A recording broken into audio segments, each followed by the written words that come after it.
Well, hello, Rod. Welcome back to Culture in the Hi. Classroom, Part 2. Well, yes, Carmen, we're here. We're going to get into culture in the classroom and part two of our discussion on culture and get into it and see how this develops and comes along. Okay. Okay. All right. So our agenda again is to kind of revisit what culture is, and then we're going to talk about cultural capital, Pierre Bourdieu's theory of cultural capital, how that looks, what that is, and that'll very much align with part one, and also how that looks in the classroom, culture and the classroom, and creating those descriptors to define, what that looks like in the classroom, especially when we're working with English language learners in the classroom and those descriptors that align with listening, speaking, reading, and writing. Okay.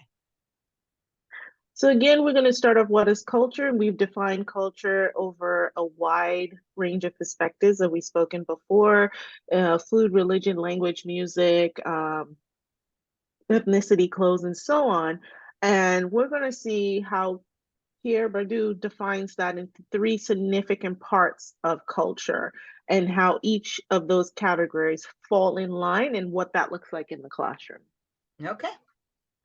So, culture capital is basically defined as the knowledge that serves as the currency that helps navigate culture and alter our experiences and opportunities available to us. And that was the theorist of Pierre Bourdieu, who developed the theory of culture capital, and says that we really carry that with us. That's who we are. And he branches that into three forms of culture capital: the embodied cultural capital, the objectified cultural capital, and the institutionalized cultural capital. And we're going to get into those three forms and what they look like and how that plays out in the classroom. So first, let's Okay. start with our institutional capitalization. That's what we refer to as those credentials given through institutions of authority, such as schools, universities, and official bodies. So of course, that's our degrees, and whether or not we have a bachelor's or GED, or we have a master's or a PhD or EDD.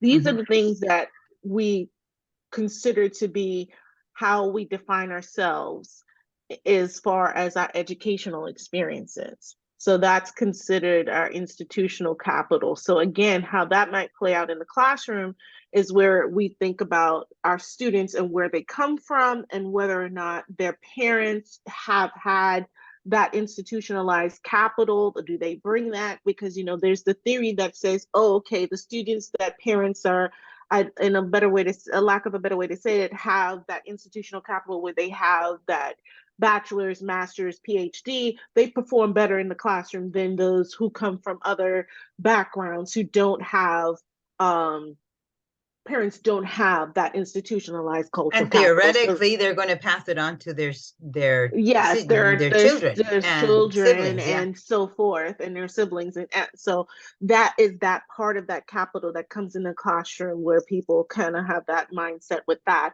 And the other second one is considered to be the objectified curriculum. That's what we kind of show outward to the environment. Like we have the BMW 5 Series, we live in a big house, so we have a house in France, those kinds of things, like in order to, like, for example, growing up in our culture, if you had a BMW, oh, your family's rich, or you drive this a Benz, a Mercedes Mm-hmm. Benz, and things like that. That's it. You've made it in the world if you have this kind of vehicle, that, or like culturally, in a sense, like, okay, here's a prime example. A lot of people who come to the United States, their families back in their country think here that because their families here in the United States that we're picking money up off the streets or off a plant, that Yeah. kind of theory. So it's like, you made it, you're in America, you're rich, and it's like, Yeah. no, it's not what you're thinking like that. So that is that objectified cultural capital, and how that looks in the classroom. So how that plays out in the classroom would be the shoes they wear. Do they have Mm-hmm. the most popular shoes? Are they wearing the most popular clothes? Mm-hmm. That's hence why a lot of schools have gone to uniforms, because kids would be bullied. Yeah. Even with the uniforms, it's the shoes they wear or the phone, the type of phone they carry. Yeah. That's that objectified curriculum. They might have, for example, the latest phone and the latest shoes, but they don't have school supplies, Yeah. Unfortunately. unfortunately. So these are the things that you see in the classroom, and that's considered that objectified cultural curriculum. Okay. And the last one he talks about is the embodied cultural curriculum. That's more of where culture comes into the sense of religion, your cultural heritage, the music and food you eat, the type of programs you wear, not programs you wear, programs you watch on TV. These are the types, this is what makes you who you are. And this plays out in the classroom in a very significant way when we talk about ELL learners coming in with their culture. Things like in some cultures, like deodorant, for example, is not something that they wear they wear. So getting the student to understand, like, there's certain even hygiene products that are used every day, where in some cultures it's not used every day, and that's not a bad thing. It's just the It's social different. norms. Yeah, It's because there are different. some cultures where you don't shower every day. Yes. Like we get up So, and we shower every morning, but mhm, some cultures and some circumstances where they're not used to that every single day, and it takes some yeah, time until they get accustomed to it. yeah. So understanding that is some of that embodied culture that, okay, like you said, that simulation and acculturation, having them to adjust to that in such a way, in that hidden curriculum where that comes in, that's a social norm. Yeah.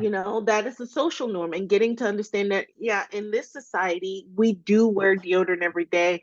BO is not something that is socially acceptable, so it's just, and being gentle with that, Yeah. and being, culturally aware of that and being gentle. Certain mannerisms, like we in American culture, we tend to talk a lot with our hands. Some cultures don't. Some Yeah. cultures we have to give direct eye contact. Some don't. They look down when they talk. And that's in that embodied cultural capital, and being really aware as an educator how that comes into play in the classroom. Oh, Ross, I've got to tell you an anecdote that Mm-hmm. falls right into this category. Okay, so I was on my Fulbright year in Billings, Montana, and I didn't know that I have the reservation princess of a Mm-hmm. certain tribe in my classroom. And so her Spanish, because I was teaching Spanish as a foreign language then, not English as a foreign language. And so her Spanish was excellent. As a matter of fact, because her mother was German and her father was mm, Mm-hmm. the person from I don't want to say what's the First Nation background in Mm-hmm. Canadian terms, if you like. Mm-hmm. So she actually had several languages, and so did her daughter, and so her Spanish was excellent. But Mm-hmm. I had noticed that she would never maintain eye contact, and that she always arrived a little bit late, and she always left a little bit early. So after like half a semester of this, and her performing excellently on the exams and everything, we got to know each other a little bit better. And Mm-hmm. because, like I had things that were Canadian and they used to pick on me because they were Canadian, and I had Mm-hmm. things that were Spanish and that they had always been taught, like the Latin American or South American Spanish, if you like, Mm-hmm. that was different, right? And so we got to talking about this in one of the classrooms, and that's when I found out that she was the reservation princess, and that looking someone, especially an elder, directly in the eyes was not acceptable, and that it was impolite. So no wonder every time I tried to speak to her, like her eyes went all over the place. And even though I would look at her directly, there was no way of maintaining her eye contact. And that's when I found out. And I was so embarrassed that I did not know that. And I thought, I should have known this. This should be written down somewhere where I can read before I walk into the classroom, and I should know this. And a Because lot it of made people it feel that way. uncomfortable for her and for me, because I thought that she was being Exactly. impolite, and she thought that I was being impolite because I kept directing, like I was picking on her, which I wasn't. I just wanted her to interact like face to face. Mm-hmm. And that's key. That's why it's always good to know the demographics of your school that you work Yeah, in, and what will be your classroom, and building those relationships are key in the beginning to understand certain things.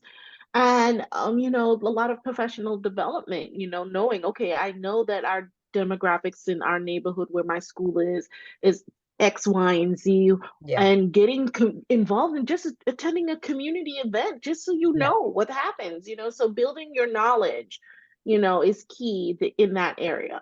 And And emotional intelligence has a lot to do with this as well. It's not just yes, about how clever you are on the intelligence scales. It's also about how clever you are, or how emotionally intelligent you are, and how you empathize with that, and how you are ready to accept, or how ready you are to know that there is something that is without you know out of your area of expertise, and how willing you are to accept that.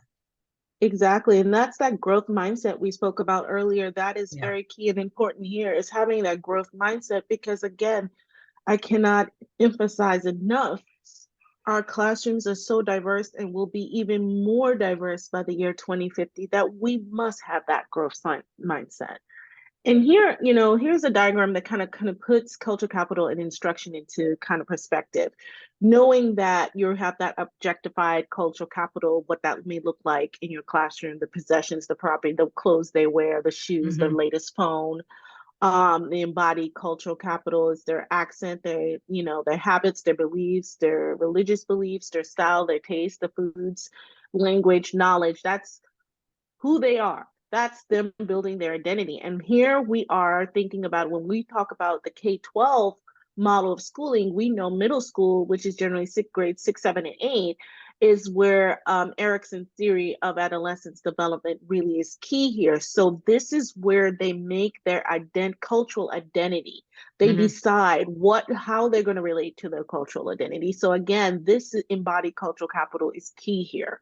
So, instructors and school teachers that work in that middle school environment, this is where they would definitely have to pay close attention to when it comes to that hidden curriculum and what we spoke about previously, because this is their critical time where they decide how they're going to identify themselves. Okay. And then next was the institutionalized capital, which is basically the awards and degrees and so forth. So now we're going to get into diversity and classroom and what that is. So that's the slide before this one. Oh, here. There we go. Sorry. So typically when we work with a target population of English language learners, when we talk about that, and the first thing we talk about, we're going to get into 5 rules of thumb, and what that is and what that looks like. That's the next slide. So here are the 5 rules of thumb here. Rule number 1 is developing a linguistic capital. So, and we're going to talk about what that is and what that looks like.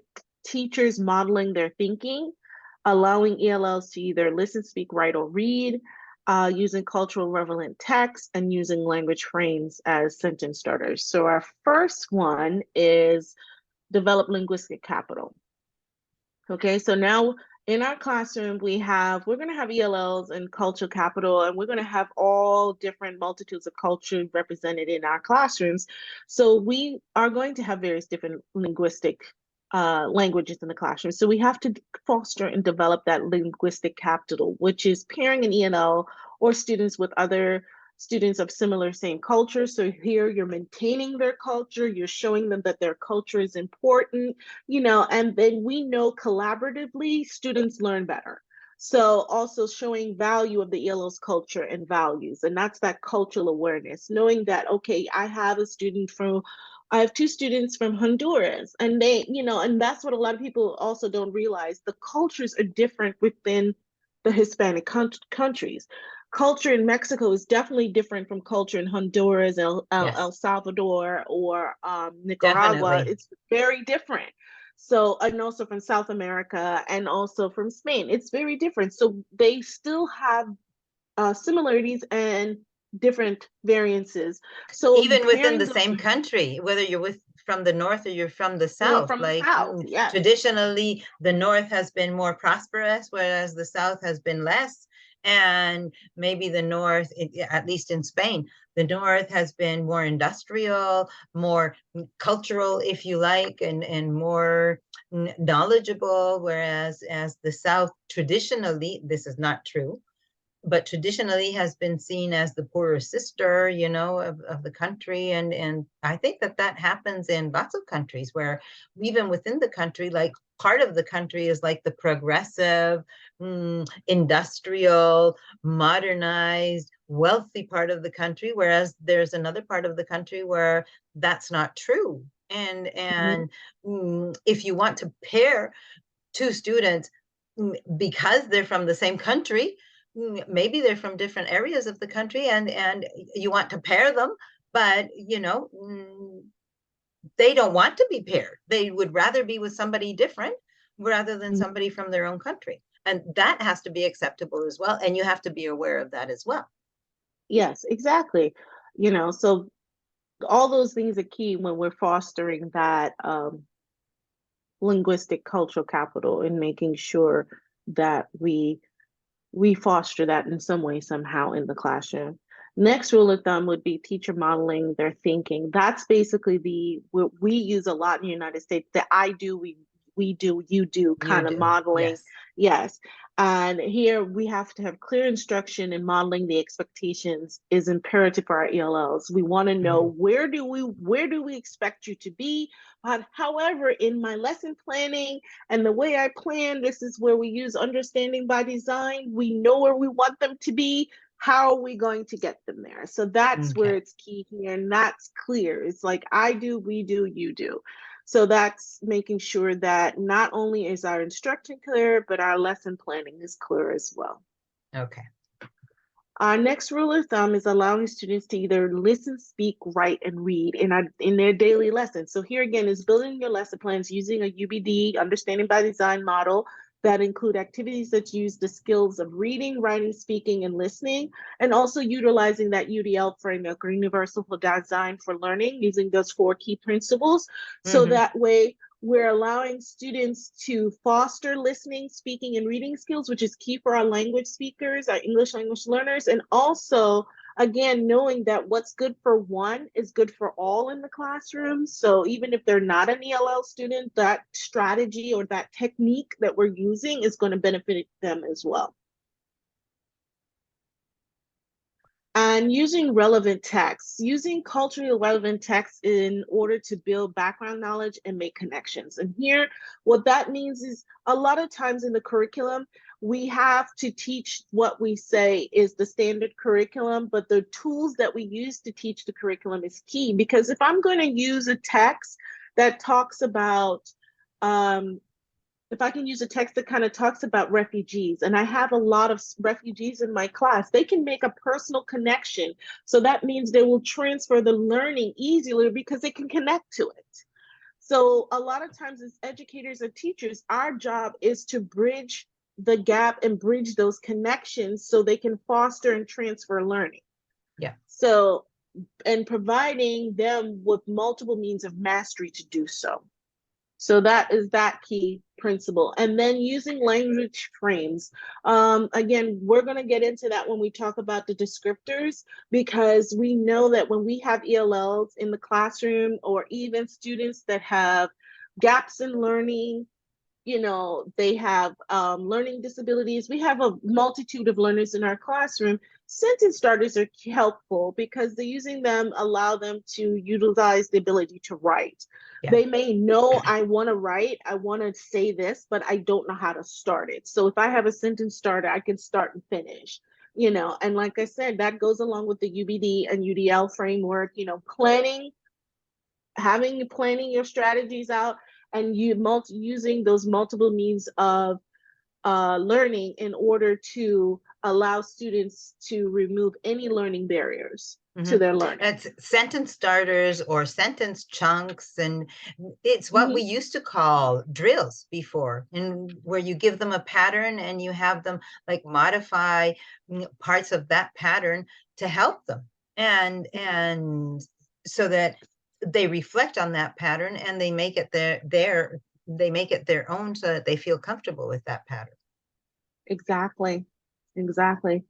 And now we're going to get into some of those descriptors. And Carmen, you're going to talk about those descriptors that are from the European framework sense, and then I can talk about the ones that are here through the WIDA Access and the ELPA. Okay. So in the CEFR, in the Common European Framework for Languages, which is what official schools of languages are using, and like Cambridge examinations, Trinity College examinations, and so on are using as the basis for their curriculum. We divide our curriculum in different levels. A1, which is the example that I've included here, A1, A2, B1, B2, C1, and C2 are the different levels that we have, which basically correspond with like absolute beginner, beginner, intermediate, upper intermediate, advanced, and mastery, if you like.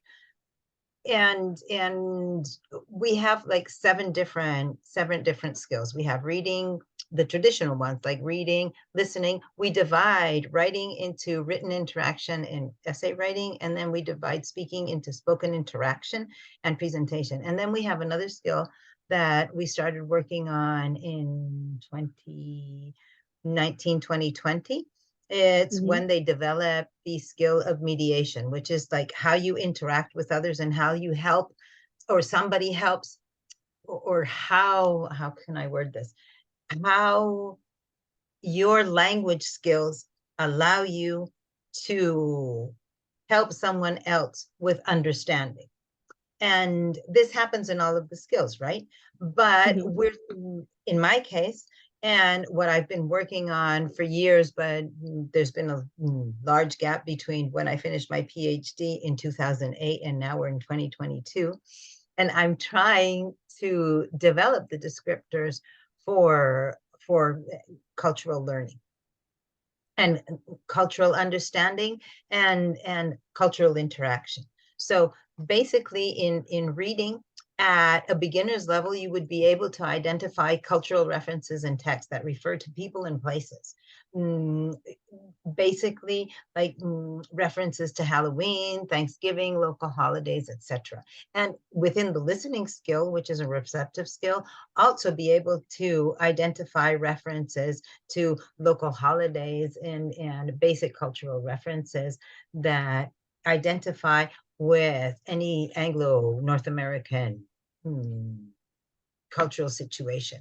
And within written interaction and essay writing, also be able to describe the cultural environment that refers to people and places with simple language. And in spoken interaction, using simple sentences, be able to describe and ask about the cultural environment with regards to people and places. And this is very specific because the A1 level is always about your personal environment and your personal and your professional environment, and also at a very basic, simple level, because A2 takes it a step further and is a little bit more mature. But at an A1 level, it's the absolute basics of language. Being able to ask about cultural differences, being able to recognize cultural differences, and being able to explain a cultural difference, which would be like in mediation, like helping understand a cultural reference and identify a cultural reference and being able to explain that cultural difference in a very basic language to somebody who doesn't understand. Yes, exactly. Okay. Which is, yes. So for here, in the United States, in the K-12 system, we use two types of assessments. One is WIDA, and the other is the ELPA. So a lot of states, it varies from state to state. Sorry, Roz, what But does WIDA stand for? It's the World International Descriptions of Acquisition. Okay. Also, we call it WIDA Access. Basically, it's an assessment that's used for English language learners to determine their levels when they enter the school system and how to measure their progress through mastery of learning. I'm going to have So a closer look at those and compare them with our CEFR levels and see what the differences and what the similarities are. So they also have in listening, speaking, and reading descriptors, like you mentioned, for levels 1, 2, 3, 4, and 5.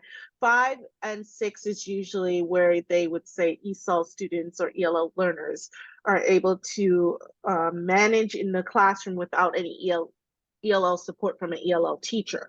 Okay. So the ELPA is another example of the same test that could be used by different states here in the United States, and they all have these descriptors. So once they take the assessment, they enter in the school system, teachers get a report like this to allow them to understand what they could do in the areas of listening, speaking, reading, and writing. So if they're at a level 2, we know they're a beginner. Here's thing, they can probably complete pattern sentences. So this is where the sentence starters come in, things like that. So you know what they're capable to do. And then again, by the spring, when they're assessed again, they may move to level 3, and those descriptors come out, and teachers I see. will be able to work with them. So each of Okay. those, I told you, assessments work similar to what you were saying in Okay.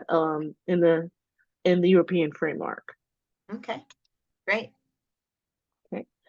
Last but not least, support the cause. If you like listening to our podcast, we do have a bonfire online store with Education Matters campaign that we are here to talk about, like a lot of educational issues that we speak about here on our podcast on our channel.